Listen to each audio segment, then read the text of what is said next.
नमस्कार, मी माधुरी वैद्य. अधिक मासामधला आजचा हा 7वा दिवस. भगवद्गीतेमधल्या 15व्या अध्यायातले, ज्याचं नाव आहे पुरुषोत्तम योग, त्या अध्यायातले 13 आणि 14 हे 2 श्लोक आज आपण समजून घेण्याचा प्रयत्न करणार आहोत. पण त्याआधी काल झालेल्या 11 आणि 12 या श्लोकांसंबंधी जरा विस्ताराने. ओम श्री परमात्मने नमः. यतन्तो योगिनश्चैनं पश्यन्त्यात्मन्यवस्थितं यतन्तोऽप्यकृतात्मानो नैनं पश्यन्त चेतसः. म्हणजे असे लोक आत्म्याचं देहांतर कसं होतं हे जाणू शकत नाहीत. जे वास्तविकपणे योग पद्धतीचा अभ्यास करतात आणि ज्यांना आत्मा, प्रकृती आणि भगवंत यांचा साक्षात्कार झालेला आहे, म्हणजेच जे कृष्ण भावना भावित भक्तीमध्ये स्थित आहेत, त्यांनाच केवळ हे सर्व कशा प्रकारे घडतंय याचं आकलन होतं. ज्ञानेश्वर माऊलींनी हे स्पष्ट करताना काय लिहिलंय ते आता पाहूया. ते लिहितात, जैसे तारांगणी भरले गगन समुद्री बिंबले, परी ते तुटोनी नाही पडले ऐसे निवडे.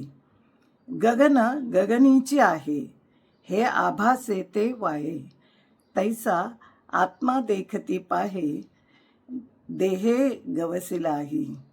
ज्याप्रमाणे नक्षत्रांनी भरलेलं आकाश समुद्रात प्रतिबिंबित होतं, परंतु ते तुटून समुद्रात पडलेलं नाही.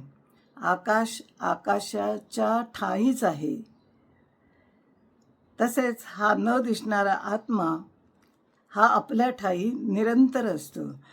देहाचे धर्म, जन्म, मरण आदी विकार हे देहाचेच आहेत, अशी त्यांची दृष्टी निश्चल आहे. देहाच्या पलीकडे जो आत्मा आहे तिथे ते पोचण्याचा प्रयत्न करतात आणि त्यात यशस्वी होतात. दुसरा श्लोक, यतन्तो योगिनश्चैवं, हा श्लोक आपण आत्ता बघितला. आता त्याच्यानंतरचा श्लोक आहे, यदादित्यगतं तेजो जगद्भासयतेऽखिलं यच्चंद्रमसि यच्चाग्नौ तत्तेजो विद्धि मामकम्.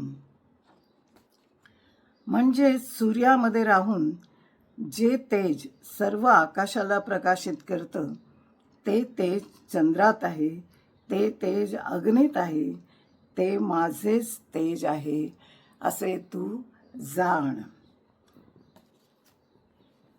हे स्पष्टीकरण झालं काल झालेल्या 11 आणि 12 श्लोकांचं. आज 2 नवीन श्लोक आपण पाहणार आहोत.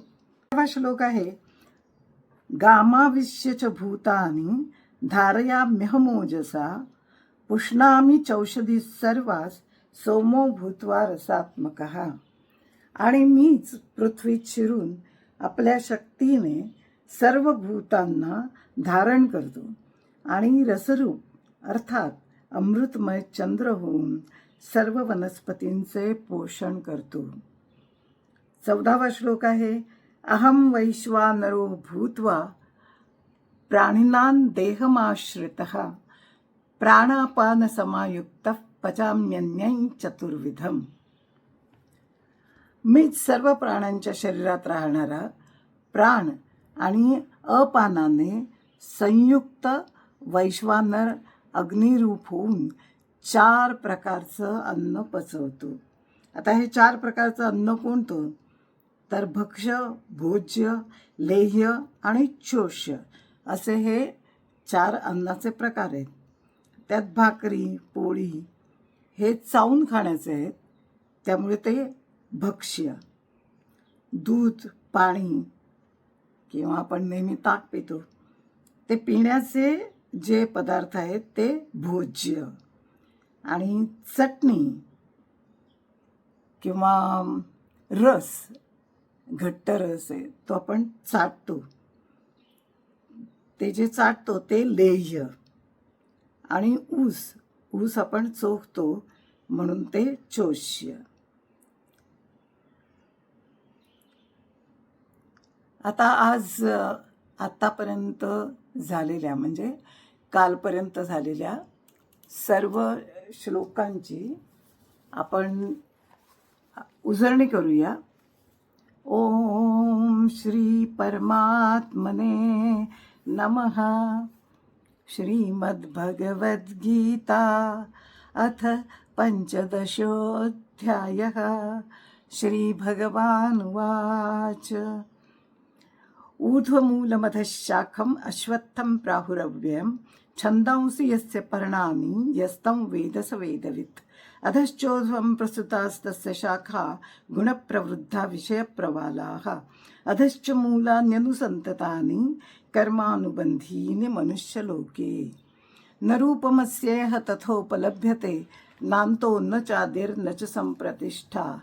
अश्वत्थमेनं सुविरूढमूलम् असङ्गशस्त्रेण दृढेन छित्त्वा ततः पदं तत्परिमार्गितव्यै यस्मिन् गता न निवर्तन्ति भूयः तमेव चाद्यं पुरुषं प्रपद्ये यतः प्रवृत्तिः प्रसृता पुराणी.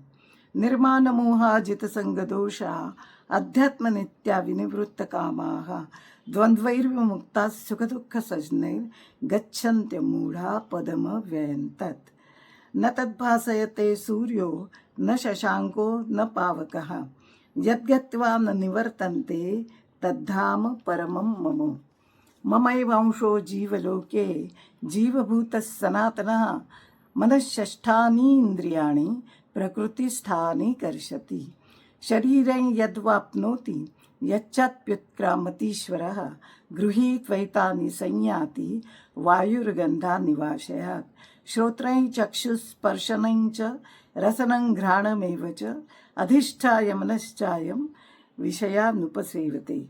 उत्क्रामन्तं स्थितं वापि भुञ्जन्न वा गुणान्वितं विमूढा नानुपश्यन्ति पश्यन्ति ज्ञानचक्षुषः. यतन्तो योगिनश्चैनं पश्यन्त्यात्मन्यवस्थितं यतन्तोऽप्यकृतात्मानो नैनं पश्यन्त चेतसः. यदादित्यगतं तेजो जगद्भासयतेऽखिलं यच्चन्द्रमसि यच्चाग्नौ तत्तेजो विद्धि मामकम्. आज इथेच थांबूया. पुन्हा भेटूया. व्हिडिओ आवडला तर लाईक करा, शेअर करा, सबस्क्राईब करायला विसरू नका. धन्यवाद.